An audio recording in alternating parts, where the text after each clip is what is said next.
I'm DeAnn Presley, and I'm a soil scientist and extension specialist in the Department of Agronomy at Kansas State University.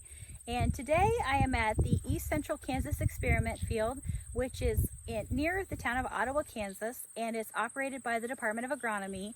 And I am in front of an experiment that I've had going on since 2009, and it's about removing corn residue. So it's a long-term no-till corn experiment. It's always no-till and it's always corn.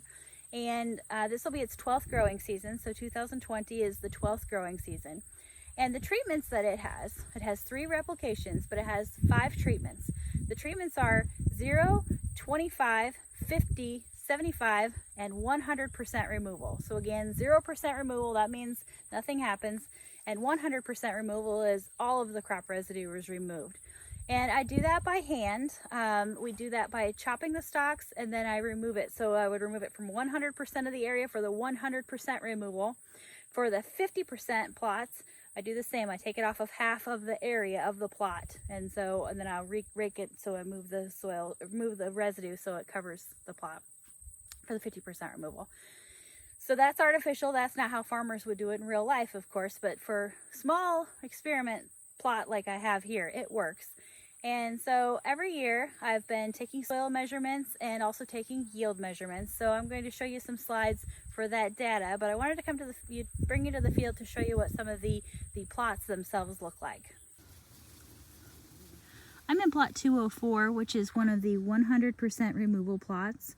So 100% of the crop residue was removed in this particular plot here. You can see a couple corn cob fragments from last year, but otherwise the soil surface is pretty bare. And what I do notice is a lot of earthworm activity. So they are quite happy. I always see them when I'm here at Ottawa when the conditions are right. So these are really fresh, so they must be happy with the temperatures and the amount of rainfall that's been happening here.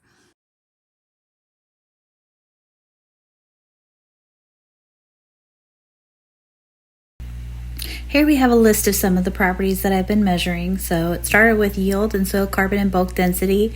And then when I received some additional funding, I added wind erosion measurements and properties that are needed for wind erosion modeling. So first let's talk about yield.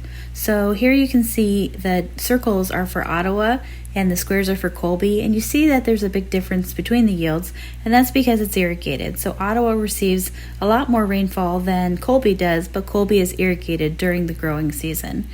So there are no statistical differences between the treatments at either one of the sites, which is pretty interesting. But one thing that does differ with respect to the treatment has to do with the wind erodibility. So aggregates less than 0.84 millimeter is what scientists have found to be the most erodible. And so you can see that within each one of these clusters of bars, the least amount of erodible fraction tends to be measured for the 0% removal, and then it goes right on up as you go with higher levels of removal. And the same trend is seen here for the Colby samples. There's actually more erosion that happens at Colby, which is not surprising. There is more wind there, a little bit drier climate, especially during the winter. And so the total amount of erodible fraction is actually higher on this chart than it was on the last one. And the same thing, the least amount of erodible fraction is measured for the 0% removal.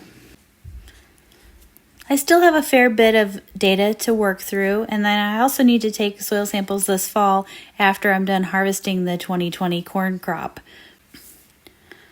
And like all research projects, this wouldn't have been possible without my coworkers at the East Central Kansas Experiment Field and at the Northwest Kansas Research and Extension Center, as well as many graduate students over the years and colleagues. And the work has been funded early on by the Kansas Corn Commission, and I've been using Hatch Experiment Station funds, and then most recently I've had a grant from the U.S. Department of Energy.